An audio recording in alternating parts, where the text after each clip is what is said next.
What's going on, guys? It's Adam P. We are going to show you the entire travel vlog of Newcastle United Asia tour. I stayed in a 3-star hotel, 4-star hotel, and a 5-star hotel at 3 separate accommodations, of course, traveling to Singapore and South Korea. We're going to show you, we're going to tell you about my entire experience, the good, the bad, and the ugly. I've even had a 7-hour delayed flight from Singapore to South Korea. We're going to show you through that. And although it's a long delayed flight, was exactly what I wanted, and we'll explain why.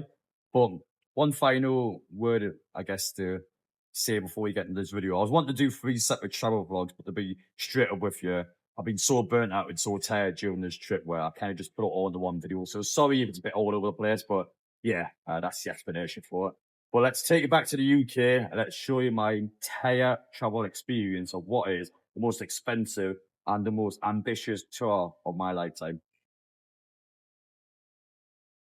The time is currently 10 to 1 here on Wednesday in the UK. We are heading inside Newcastle Airport. My flight route today, we are going from Newcastle to Dubai, 7 hours and 15 minutes. We are then changing over in Dubai, 7 hours and 55 minutes from Dubai to Singapore. So we are talking 15 hours of flying today. It's going to be a lot. Bearing in mind, once we get to Singapore, we then, for one game, play against Arsenal, 6 hours and 30 minutes on a plane to South Korea. So we are doing 39 hours worth of traveling on a plane, 15,000 miles we are doing over the next 2 weeks. Mental. I can't wait to be out there. Head inside the airport now because my flight takes off in the next 75 minutes. So what am I doing out here? Let's get in there.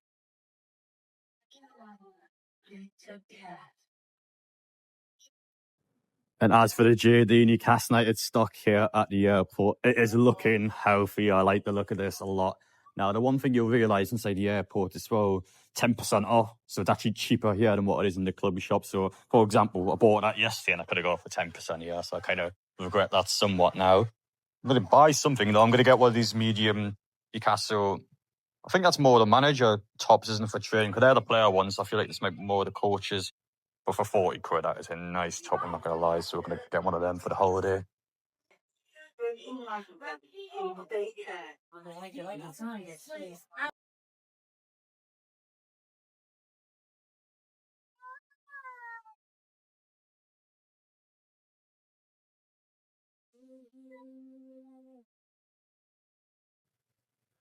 Wembley 25. I am absolutely freezed to that. But just looking at some movies at the minute.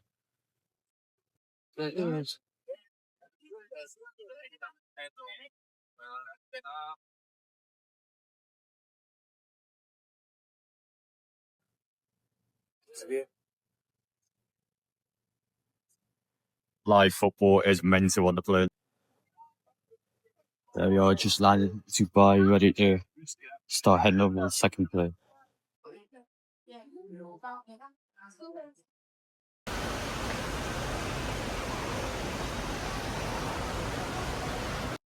I have never personally seen this in an airport before. Wow, that is impressive.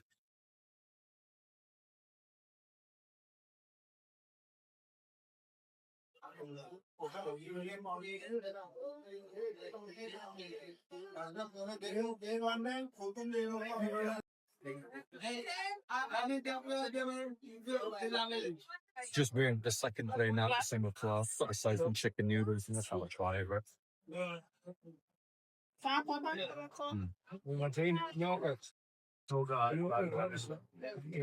Wow. Truthfully, between me and you, that is doing better than what we've had than here to the Dubai airport. That is pretty bloody here.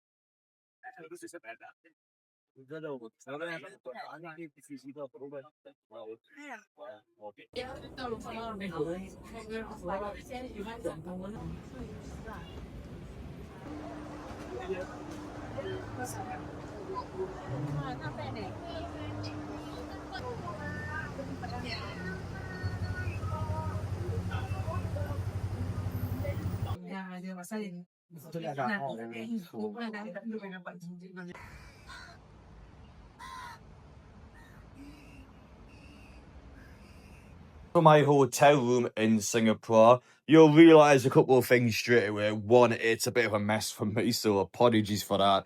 I've only got here, went to bed straight away, sorted my clothes out for the next day, and my jet lag, in terms of sleeping, has been bad. I've been fine when I'm awake, but the actual sleeping itself, I woke up at 3 o'clock in the afternoon in Singapore, so I've effectively wasted a day from how completely out of it I've been. Now, you realise as well, got a bath next to the bed. Now, this is one of the more expensive rooms in the hotel. And when I say expensive, from a cheap room in this hotel to an expensive room, which I'm staying in now, this room's double the size, like I said, bath next to the bed. £100 difference. So I felt like, you know what, well, for the upgrade that you get, I feel like £100 extra was worth the price. So yeah, I paid it up. Yeah, for a few nights. The bed's sound. I certainly had a good sleep in the bed, like I said before. Of course, couch down there, chair down there. I haven't had a chance to use the TV, but that is there as well. Outside for the balcony, I'll show you now. And just like anything in Singapore, it's all massive. You can even see down here, tennis courts. That's the tennis court on top of a building. You see the guy down there playing some basketball. Sporting areas seem quite nice. You've got the Katong shopping centre just over there. Now, these hotels next to me may seem big, but these are still some of the smaller buildings in Singapore, I'll be honest. See, buildings in the main city are just mental. Our view's decent enough, at least for my standards anyway. You should see the state of some of the views you get in the UK, and that's even if they've got a balcony in the first place. Can't say I'm going to spend much time out in the balcony. I tend to always be out and about, especially the Newcastle stuff, so I'm not going to have much time to take in the view. But I'll tell you what, hotel sound, the room sound, I'm fairly pleased for the price I paid. I think for 3 nights I paid around £500, which, I mean, again, for Singapore prices, that's kind of about right, you know, it's not too bad.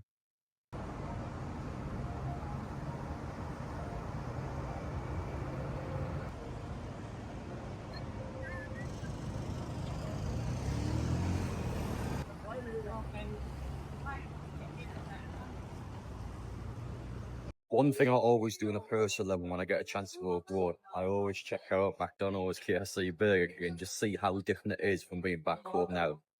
Throughout the holiday, I'm going to enjoy myself. I'm probably going to put a little bit of weight on, but once we get back home, I'm going to lose it all off. And on top of that, I'm not just going to fast food place, I'm going to have a lot of local food as well.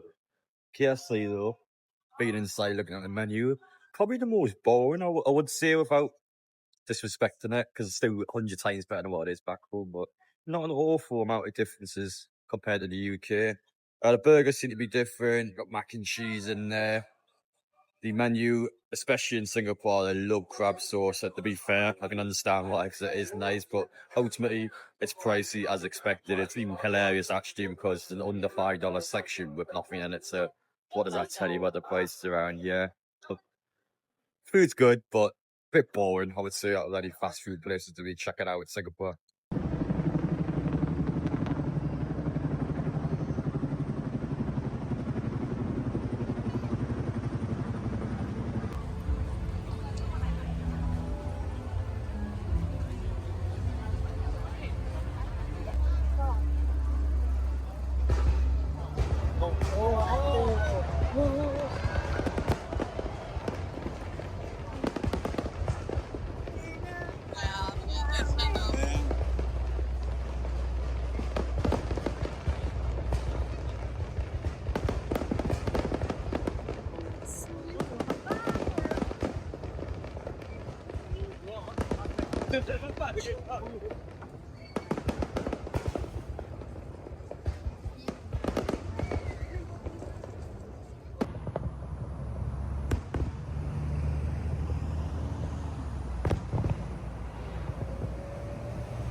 Just arrived at the airport now. I cannot believe my luck earlier in the day. So my flight is actually delayed by 6 hours, but I'm probably the only person on the planet who actually wanted the flight to be delayed. Now, I made a pretty stupid mistake for the Arsenal game. So when I was booking all the flights up, for some reason I've assumed that it was a 12:30 kickoff, but it was a 12:30 kickoff in the UK, and somehow I actually booked the flight at 11 p.m. So of course I wouldn't have been able to watch the game and then make it over here realistically. So I would have had to either leave at half time, or in this case, when the flight is delayed, and I've been lucky enough in a case where it's been delayed 6 hours, so I can just do what I want and then come here. I've been lucky. I don't know how I managed it. It's an absolute masterclass stroke, even though it was completely unintentional and a bit stupid for me. I couldn't believe I made a mistake like that.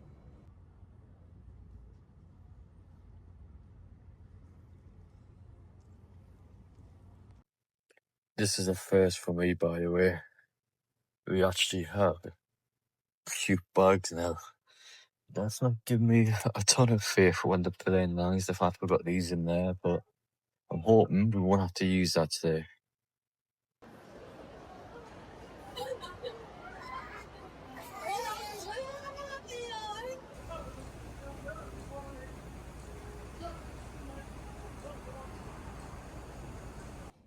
This is the second hotel in Cebu we're staying in. First one in South Korea, so I'm staying in 3 hotels in total. 5-star hotel, around £100 a night, which for South Korea is pricey, but for UK is good value for certainly a room like this. I went to bed straight away for about 13 hours and I got here though. My flight, as I mentioned before, was 6 hours delayed. Got off about a £50 taxi to go an hour to get here. Normally, you could just get public transport about 2 to 3 hours, which would cost like £10. But to be honest, I was just so out of it and so tired where I just needed someone to just take me to the hotel directly. So I did that. And I also came here with 0 Korean cash, so I'm fully card only, which is a bit stupid to be honest. I don't know why I did that, but down there, believe it or not, that is an aquarium just underneath the mall section. View itself is quite nice. Now, the problem with this being, now, it's the fact I've came from Singapore to South Korea, so this looks like a downgrade and this looks not as good, which is mental, because if South Korea was the only part of this tour, I'll be so excited and I'll be so happy going, whoa, this is amazing. And it is amazing. But coming from Singapore to South Korea, I mean, I've never seen a country more impressive than Singapore. It's mentally good. But this is still good. I've just came for a crazy good place. Now, we'll check the bathroom just before we show you around and we'll show you through my trip. Hello there. The facilities so far, I think I do prefer them in this hotel. There was something with the bed in the last hotel. Couldn't pinpoint it, but I struggled to sleep quite a lot. I don't know if it was just me being a bit nervous, me probably maybe thinking about the flight I was about to go on. I don't know what it was, but I've slept a lot better here than I did over there. So I'm not sure what the reason for that being. So I guess I do prefer this hotel out of the two if I had to choose one now.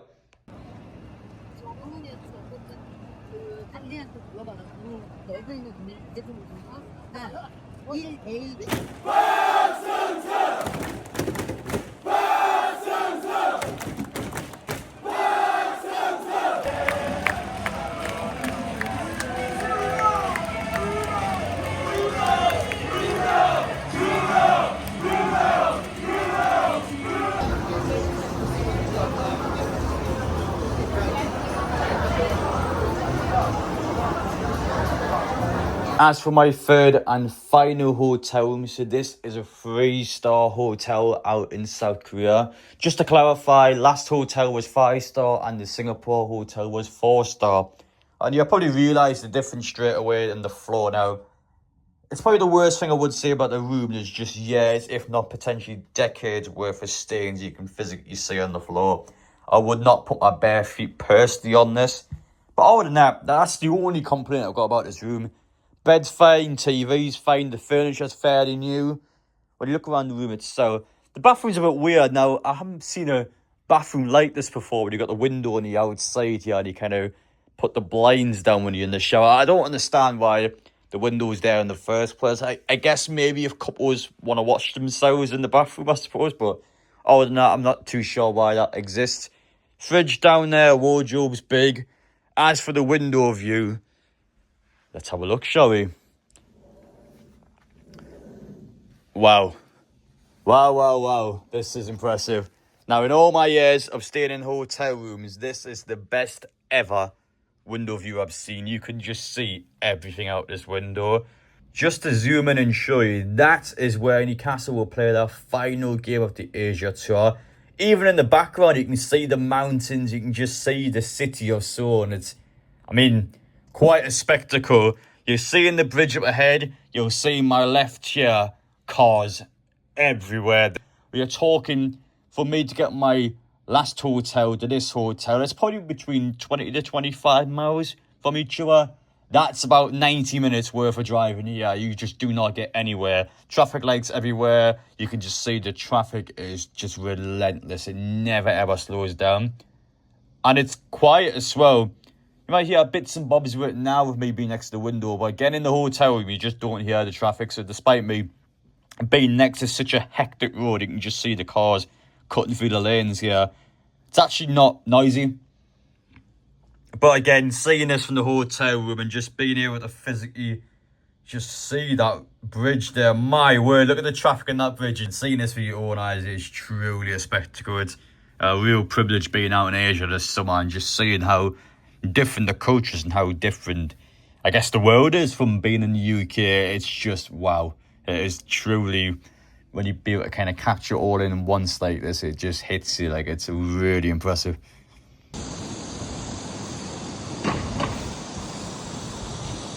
For the KFC out in South Korea, of course, we compared it in Singapore. It's actually really disappointed in Singapore by the lack of variety and just how, I guess, bang average the food was. Just in terms of the selection here, you can actually get pizza. It's the first I've ever seen that. The bucket here is about £8. When I mean the chicken is good, it is honestly the best KFC I've ever had. And I'm not someone that normally tends to have fast food back in the UK because the quality is awful, it's pricey, and it's just for the crap. Whereas here, of course, again, it is fast food, but it's at least good fast food. It tastes nice, it's good. Get your beer here, you get your burger. Again, that's like £4 for a burger, and drink and chips. But my plan during this tour is just to eat rubbish, really, just eat whatever I want, and then back home, of course, we'll actually burn it all off and be more healthy. But out here, the food is just too good to not do it.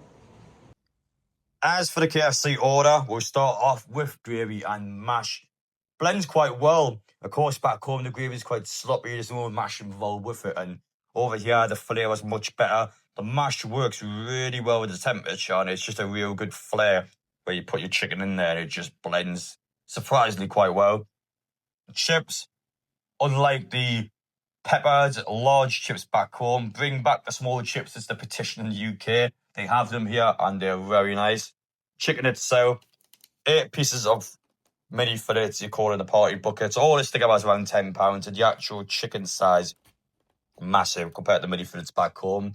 And the flavour is 100 times better than the UK. Price is much cheaper, flavour is much better, and that's why I don't mind out on holiday, since I'm not going to be exercising anywhere in this ridiculous heat. We eat all the crap we want, and then back home we burn it all off once we have recovered from the jet lag.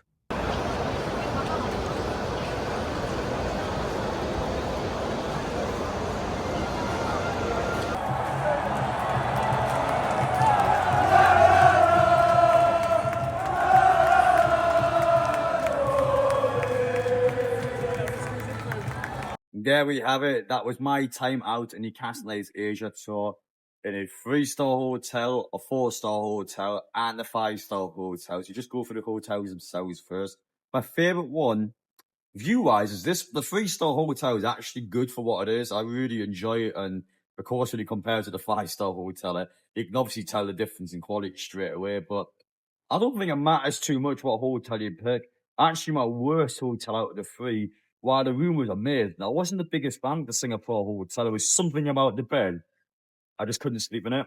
I don't know if I was just personally unsettled by, of course, needing to get the flight over to South Korea. I don't know if I had a lot going on inside my head, but I really just struggled and wasn't comfortable, I guess, in Singapore. Whereas in South Korea, in the 3-star hotel, I was way more comfortable. I enjoyed being there, and I liked all the hotels, and as expected, you would probably expect to get a good experience out of them, and I personally did get a good experience out of them. Now, going into the trip itself, being out in Asia is phenomenal. It's amazing being out of these places. It's amazing checking Newcastle out. To be truthful with you, I'm burnt out. It took a lot out of me, especially the 7-hour flight. I was also delayed for 6 hours. That plane over to South Korea just finished me off. That one properly finished me off. I got off there, £50 taxi straight to the hotel when I went to sleep the second I checked in. And since I've been here, I've almost just been looking every day at my phone, looking at when I return home. I actually booked it out at first in a plane to stay here until Wednesday, but I've changed the flights back. I'm just going home Monday now. It's too much for me. I want to be back home.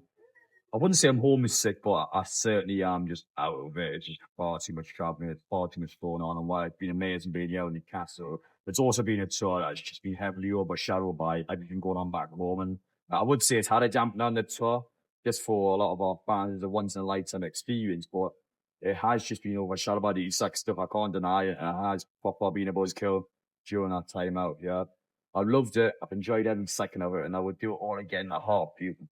But it's time to go home. I'm happy. I'm settled. I'm ready to go back now. I've done the things I wanted to do over in Asia, and I've been able to see the things I wanted to see. But thank you, as always, for the opportunity to do this. Because of you guys, I've had the chance to do this. It's always the opportunity of a lifetime, some people would say. So appreciate it. Wouldn't imagine when I first went full time on YouTube, be doing these pre-season tours with Newcastle, but it's a real privilege. It's a real honour. So thank you so much. It means the world to me. I'm ready to go back. I've ate all the food I wanted to eat. I need to lose a lot of weight when I get back home. I've actually stuck my face in all this amazing food out here. Doing the Great North Run in a few weeks as well, so I better get ready for that. But I'm happy now. I'm sorted. I'm all good. Let's get back home now and let's get back to Newcastle on home soil.